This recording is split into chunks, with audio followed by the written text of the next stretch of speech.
Zombie spores have permanently infected my entire colony. This is the worst disease in oxygen not included, giving a brutal -10 debuff on every stat.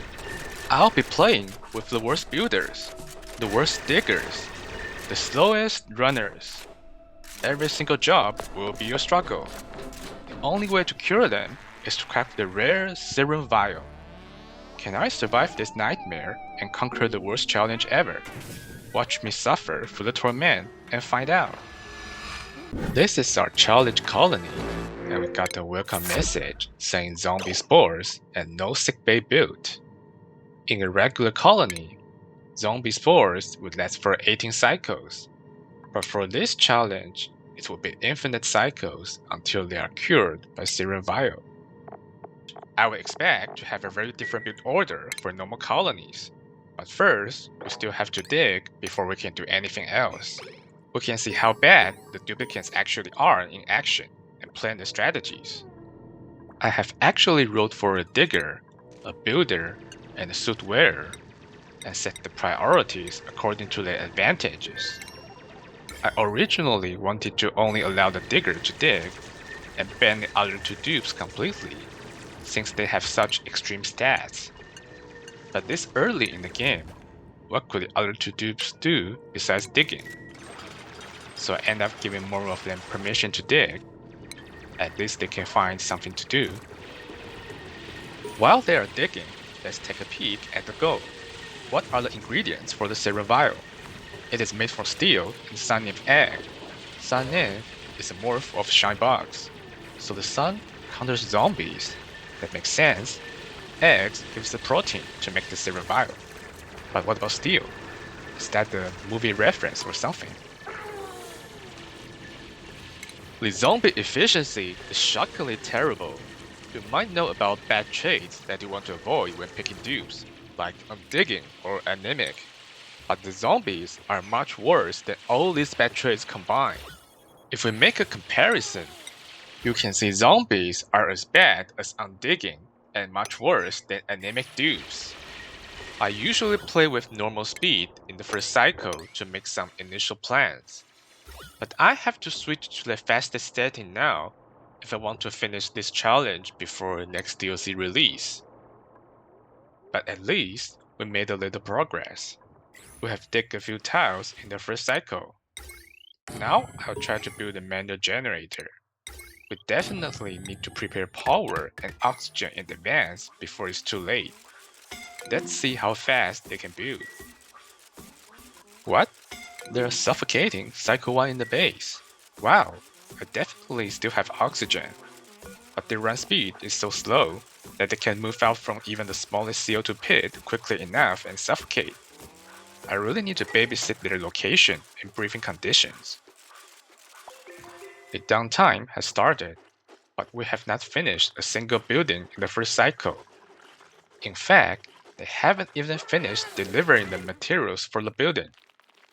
Look at this horrible efficiency. 1000 grams of material per delivery. That's just 1 kilogram. A manual generator costs 200 kilograms of metal ore. So that alone takes 200 deliveries. Now you can see the reason why I'm building the generator here, because it's right down where the copper ore tile is digged. Imagine if the dupe has to carry the ore somewhere else. It would be much worse. Cycle 1 just ended, and our progress is we digged a few tiles and learn more about the dupes. But luckily, a single muck root is also exactly 1 kilogram. So at least the dupe can pick up their meal in a single action. If they need to pick up the food 200 times, then they will likely starve to death standing next to food. But why is their carrying capacity 1 kilogram? If you are familiar with how the duplicant attribute normally works, you will find this number really weird. Here's the table from Wiki. 1 point of strength attribute gives an extra 40 kilograms of capacity, and the regular plain dupe has 200 kilograms of capacity. So for example, if they have 5 strength, then their capacity will be 200 plus 5 times 40, which is 400 kilograms. But now they have negative 10 due to zombie spores. So how does this work? From the same logic, they should have 200 minus 10 times 40, so that is negative 200 kilograms. In fact, if you check the duplicant status in game, it indeed shows their current carrying capacity is negative 200 kilograms. But that doesn't really make sense. What does negative 200 kilograms even mean? Although this game is quite scientific and creative, it definitely doesn't have an implementation for something like negative 200 or I kilograms. Fortunately, Clay also knows this doesn't make sense, so they have set the minimum threshold for negative stats. 1 kilogram is exactly the minimum for carrying capacity, so no matter how bad the dupe is, they can carry at least 1 kilogram per delivery. Similarly, Athletics hits the minimum at negative 9, which dupes will have 10% of run speed or phenomenal dupe, instead of being completely immobile. Now we have a few good reasons to explain why outhouses shouldn't be prioritized in the first cycle. The carrying capacity issue is apparently one. We build things so slow, and if any building is to be prioritized, it should be the oxygen diffuser, since suffocation is the most imminent death cause. The other reason is that, since the Frosty Planet Pack update last year, chilly surroundings has been a serious debuff for giving negative 5 athletics to the dupes. If you have pea water on the ground, then dupes stepping on the pea water will likely get the debuff, and it's really bad for a normal colony, but not for us. Remember, our dupes have hit the minimum athletics already. We don't care about chilly surroundings, eye irritation, or wounds anymore, because we already have the dupes with the worst athletic possible, and we have nothing to lose. Since the building efficiency is so terrible, and we still have a little free oxygen to spare, I'm gonna defer this for now and do more digging instead. And cycle 2 progress, we dig a few more tiles. Right now, it seems we're not gonna make any practical progress, but things will get better pretty soon. Because our new printing pot offer will be available in cycle 3. I actually forgot to disable carry package, but I'll not be using them. Any new printed dupe will also have permanent zombie spores, but it still has a significant advantage, a free skill point. I will use this skill point on improved carrying skills. And this dramatically improves the carrying capacity from 1 kilogram to 280 kilograms. That's 28,000% boost. Another important thing is to adjust the job priorities. Since I now have a dupe that can carry 280 times as much as other dupes, it is the time to only allow this new dupe to do any delivering, storing, or life support. All other dupes will be banned from these jobs until their carrying is also improved. Now we can finally supply the buildings properly to start building and researching. Within a few cycles, I managed to finish the manual generator, an oxygen diffuser, a laboratory, some outhouses, and cots. But their athletics is still awful, so I don't want the cost to be too far away from the printing pod. I'm also not bothering to make it into a barracks. It takes a lot more tile construction to make a room. They still build really slow, and I'd rather spend the time on other projects first. In cycle 6, I got the second dupe offer. Ari is appealing to me because he has pre-learned hard digging skills. He has a bunch of negative stats, but as I mentioned before, we don't really care about their negative stats. I'll take him and learn the advanced research skill to use the supercomputer. The colony is running low on food. Usually, in early cycles, you can get away from just exploring and digging the buried muck roots for maybe 20 cycles. But our zombies dig and move way too slow. They can't really move too far away from the base without starving or suffocating, so their exploration ability is very limited.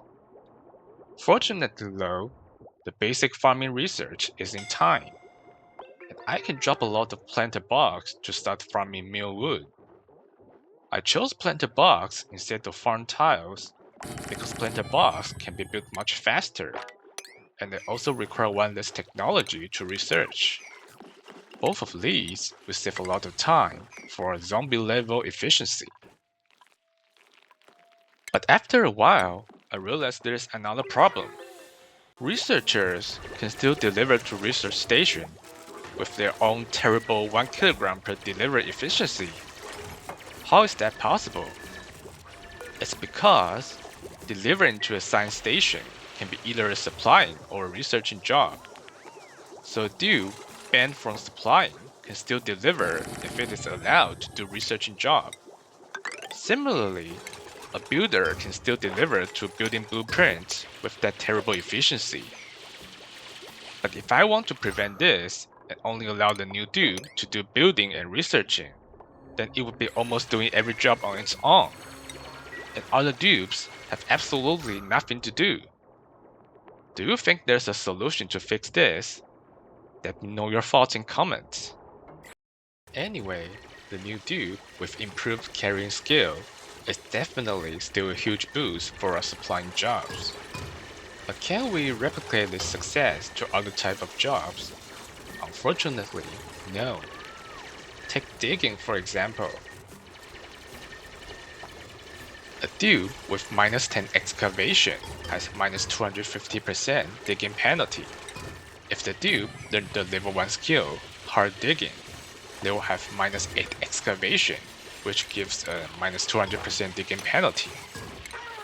So they will end up with minus 100% digging speed, and apparently that's still below the minimum. So the digging skill does not help with the efficiency at all. In fact, even if they have learned all 3 tiers of digging skills, that would not help them either. Similarly, learning construction skills does not help either. Suit training skills does boost up the dupe for minimum running speed, but it takes 3 skill points to access the first suit training skills, so it's not as easy to get as the improved carry. But there are still some good news. Manual generator is an operating job for dupes, but the power generation efficiency does not depend on machinery or athletic stats. This means our zombie dupes can generate as much power as a top tier perfect dupe, which is 400 watts. So at least, we don't have to worry too much about our power. An oxygen diffuser should be roughly enough to support 5 dupes, but I want to expand downwards a little bit, and this CO2 pit is extremely dangerous for my zombies, since they can't move out from the pit quickly enough. So I added the new oxygen diffuser down there. Most of the oxygen it generates will flow back to the top of the base anyway, but there's gonna be 1 or 2 random packets of oxygen that's freshly generated and have not floated up yet. Those could be the life-saving oxygen if my zombies ever need to gasp for air down there. Printing too many dupes early can be really risky as your oxygen and food supply will also have to increase. And our zombie efficiency definitely makes things much worse. But Harold has a good medicine boost and can dig abyssalite, so I'm taking him anyway. Okay, you might be thinking, medicine boost? That's so useless. Well, that's true for a regular colony. The disease system today is so underwhelming.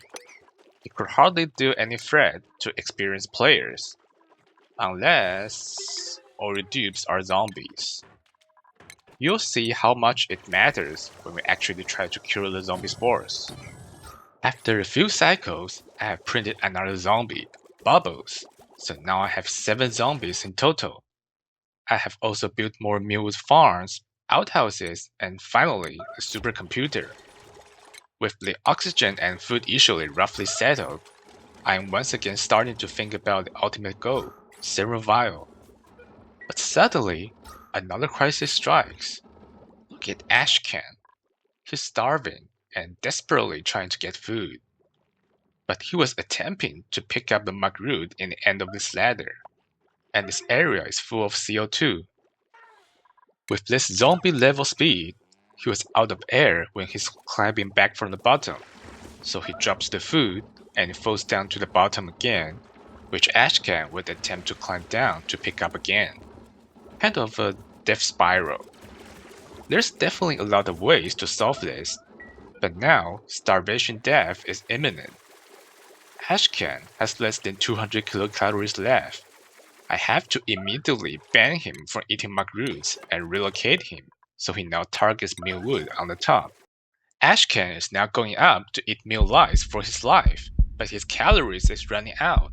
Would his zombie speed make it in time? Oh no, he's down to 0, but nothing happens. He ended up eating and replenished his calories. Actually, when Dupe is currently going to eat, it can temporarily survive even with down to 0 calories, as long as the eating isn't interrupted. So if it needs to gasp for air or full bladder, he might have just died. Anyway, Ash can survive, but we still have to deal with that dangerous McRoot. There are quite a few solutions.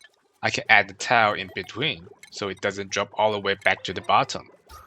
I can try to vent some oxygen there, or using an oxygen mask, but that takes more research for the poor zombies. So eventually, I just made Mary, my fastest runner, to relocate the mug root higher so the zombies can pick them more easily. And speaking of Mary, look at how fast she's running. She's the one that prints with plus 10 athletics, and that's what makes she runs at the normal duplicant speed. We are probably used to the zombie efficiency now, so a normal dupe running will look relatively super fast. But why is our food supply so short? You might have noticed, normally we need a little bit more than 5 millwood plant per dupe. So for this colony, we need 35 millwood for our 7 zombies. But right now, I only have about 26 plants. This is because I don't have more seeds to plant. In regular colonies, this shouldn't be an issue. But with our zombie efficiency, we cannot afford to explore as far as usual, so less buried seeds could be found. And whenever a plant is harvested, it has a chance to produce an extra seed as well. But the seeding chance depends on the agriculture stats of the dupe. Apparently, the zombies don't get much chance to roll a new seed either. So for a few cycles, I was kind of short on food and have to rely on the mug roots from the few tiles I could dig, and consume a few hatches until my seed number catches up. After the crisis is settled and I added more meal wood, my base is basically stable for a while. Let's make a serious plan for the Serum Vial now. Serum Vial is made from steel and cyanide egg, so we can divide them into 2 different missions. Since eggs can either hatch or break, they are more time sensitive. On the other hand, steel will last for infinitely long once it is made. So it makes more sense to start with a steel and only work on the cyanide afterwards. Now, steel is made in a metal refinery with refined carbon, lime, and iron. The refined carbon is the easiest because it does not require dupe operation in the kiln, which is saving our zombies so much time. In fact, I've already made it. Lime would have to be made in a rock crusher from crushing fossil or eggshells. I actually have fossil in the oil biome next to me, but this normally easy distance is still a pain for the zombies. I also have refined iron available on the other side of base too, so I just have to dig them out. With zombie efficiency, it took me until cycle 30 to finish gathering the fossils and crushing them into lime. Smelting steel itself is rather easy. It actually took me much more time to research the metal refinery and plumbing technology than making a build. If you just want to smelt a small amount of steel early game, just put down the refinery, gather the ingredients, input some cool liquid, have one single pipe segment at the output port, and start smelting it. Nothing will be cooked, nobody will be hurt. I even used the most basic wire, and the circuit is overloaded, but smelting steel for once can't break a single wire. There's really no need to overthink. Even a zombie can do it. Now, the second part, Sun Nymph Egg. Late can be obtained for a shine bug, but initially it only has a 2% chance of laying Sun Nymph egg instead of regular shine bug eggs. If I wanted to increase their egg chance, I have to feed them Gristle berries. The wild berries are growing too slow, so I have to research more advanced agriculture to grow my own bristles and cook them. I was able to put down the ranch and a few bristles at cycle 40. But then I ran into another serious problem. We haven't been paying attention to how bad a zombie rancher could be. You might expect the ranchers to groom the critters very slowly, but in practice, that's not how it works. They actually groom the critters as fast as a normal dupe, because grooming speed is independent of husbandry stats. What matters though is the groom effect duration. Grooming performed by Mary the zombie only lasts for 0.2 cycles. That means Mary have to go back to the stable 5 times a day just for a single critter. I'm glad I chose Mary to learn the ranching skills because she's the fastest runner already. Otherwise, she would have spent all of her time crawling back and forth with the pitiful speed. So I ended up making Mary learn the last tier of ranking skill to get a bit more husbandry stats. It doesn't solve the groom duration problem completely, but that's all I can do for now. By learning the last ranching skills, I got the achievement, Pay the Bills. And another problem comes with that. I was running my colony with low morale supply, but also low morale demand. Now, Mary suddenly needs 6 morale just for her ranching skills. I finally decided to put up a great hall. I don't have that much free room without going too far from the base. So for now, it will be just 2 mess tables for the dupes that is most demanding on morale. The other dupes not only has no need for high morale, but also their awful athletics is another reason not to make them move to the Great Hole every cycle to eat. After a few cycles, I finally got my first bristle berry harvest. They will be reserved to be cooked into gristle berry for the shine box, and my poor zombies are not allowed to eat them for now. Fortunately though, the gristle berry is quite effective at increasing the sun nymph egg chance.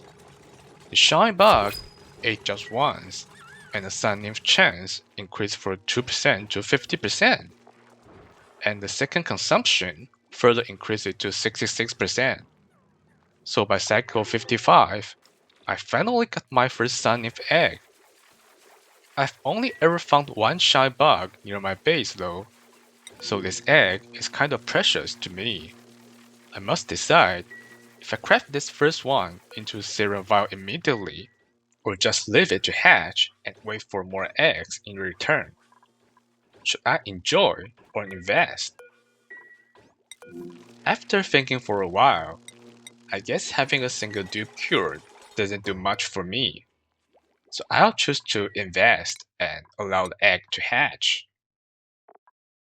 But suddenly, I was frightened and puzzled when I checked the recipes in the apothecary.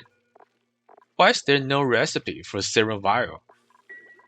There's a mechanic in the game that doesn't show all the possible recipe to you until you have the ingredients available already. For example, if you have researched and built an exosuit forge, you might see there's only a recipe for repairing atmosuits, but none for actually crafting the suit. This is because you don't have the required ingredients, reed fiber and refined iron, copper, or cobalt. Once you prepare the two required ingredients, the recipe will show up. But now, I do have the steel, and the sunleaf egg. So why is the serum vial recipe not even showing? Am I getting something wrong? Is it actually produced in another medical building? Did I get the recipe wrong in the first place? I checked on the wiki again, and it seems to be right. Could the wiki itself be wrong? This could potentially ruin my whole challenge.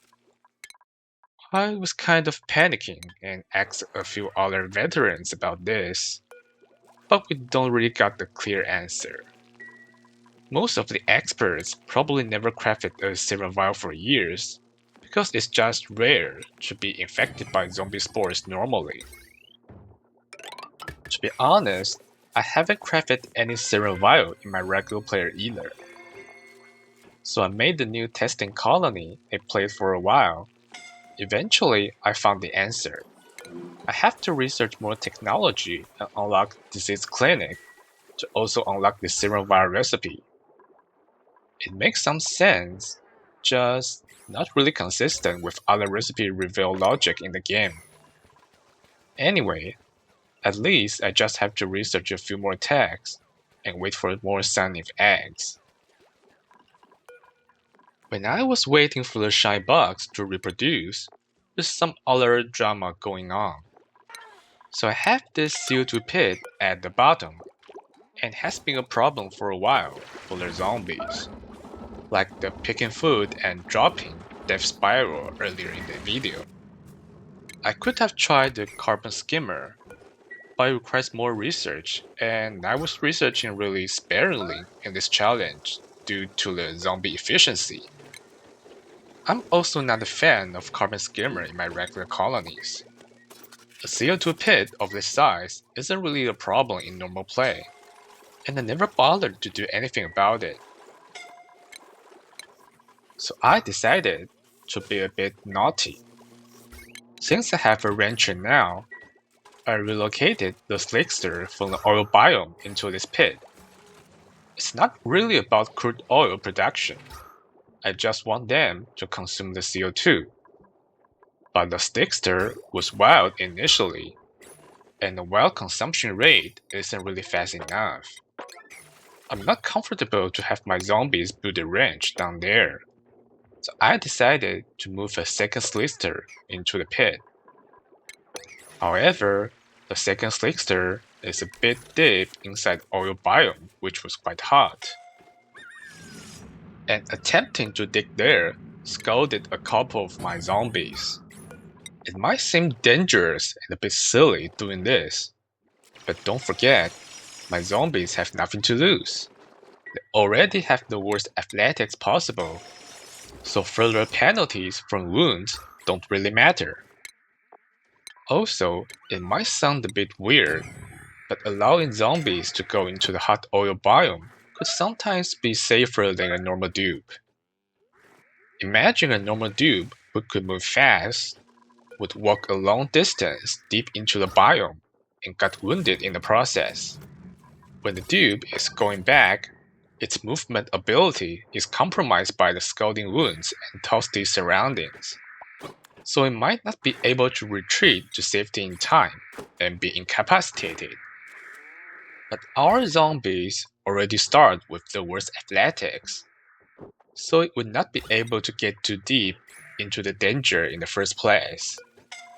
When it is retreating, the movement speed stays the same, and only takes as much time to return as going forward. Anyway, the second Slickster is moved successfully, and there's no wounds that the field triage card can solve. Some of my dupes are even idle before this maneuver, so I don't regret playing for a bit. By cycle 64, I finally have more Cyanide egg, and I decided it is time to start crafting the Serum Vial. The necessary texts are researched so the recipe showed up this time, but the crafting speed is so terrible. A zombie also have to spend a significant amount of time trying to eat, pee, and moving back and forth between work and downtime. So it took like 3 cycles to craft the first Serum Vial. I was delighted for a while, but soon I realized the game has been messing with me. See this no sickbay build message?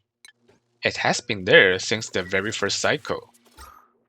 So you would think I have to get Serum Vial, a doctor, and a sickbay to cure zombie spores, right? Wrong. It turns out Serum Vial has to be administered in a disease clinic, and the sickbay is completely irrelevant in this case. So why does the game keep telling me I have no sickbay? Who knows? Anyway, I demolished the sickbay and built the correct building, the disease clinic. And by cycle 69, I was finally able to start the curing process. I thought it would be straightforward from this point, but I was wrong again. Because the treatment requires both the doctor and the patient to be at the disease clinic. So it requires both zombies to show up at the same time. But they are frequently distracted by their personal needs, eating, peeing, and sleeping. I did adjust them to the exact same schedule, but they still keep missing out with each other. It took about an entire cycle for them to both be available for the treatment.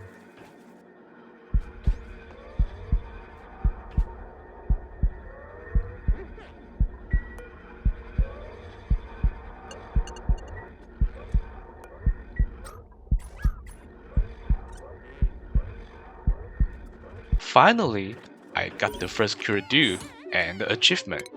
They got better. It's funny, but usually I have to make my dupe sick on purpose to get this achievement. But I actually already have 2 Serum Vials crafted, so I could start the second treatment already. Now the doctor is the new cure dupe, see how fast the treatment process actually should be. We are finally doing something with normal efficiency. With both doctors back to normal, they are also able to craft the Serum Vial incredibly fast, or normal I should say. This efficiency improvement snowballs quickly, and within a cycle, every single dupe is cured. We have saved the zombie colony.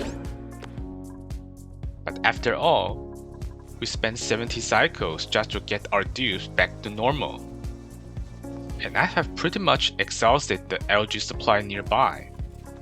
I need to make a proper electrolyzer as soon as possible. I could have just copied a popular Rodriguez or Hydra build, but I really want to show you a simple alternative I often use in my colony. And you can see how fast a normal dupe works compared to zombies.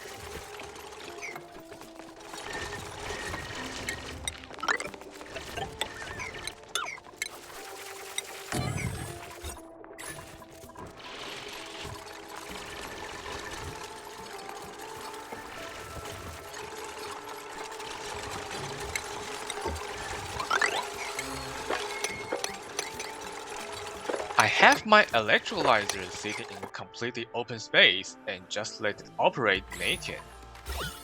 I have made the big flat ceiling to collect the hydrogen and put the hydrogen generator and smart battery there. Also a gas element sensor a little bit lower than the ceiling to only activate the pump when it detects stable hydrogen in the tile. This pretty much replaces the filtering process. It might look like a naive build, but it's actually also a SPOM that self-powers.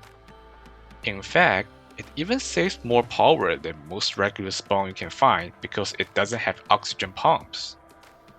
Oxygen pumps are the major power consumer in the entire SPOM process. By saving them, you could almost double your SPOM excess power production. The disadvantage is that it's apparently not very compact, and you'll have a lot of random hydrogen flowing in your base. And it will hit out your base quicker than if it's insulated inside the box. But if you got the proper base cooling solution, this will work just fine. And if you are playing serious, then warming up your base isn't an issue at all for hundreds of cycles. Rodriguez is a good design for sure, but maybe you can give this funny simple build a try someday.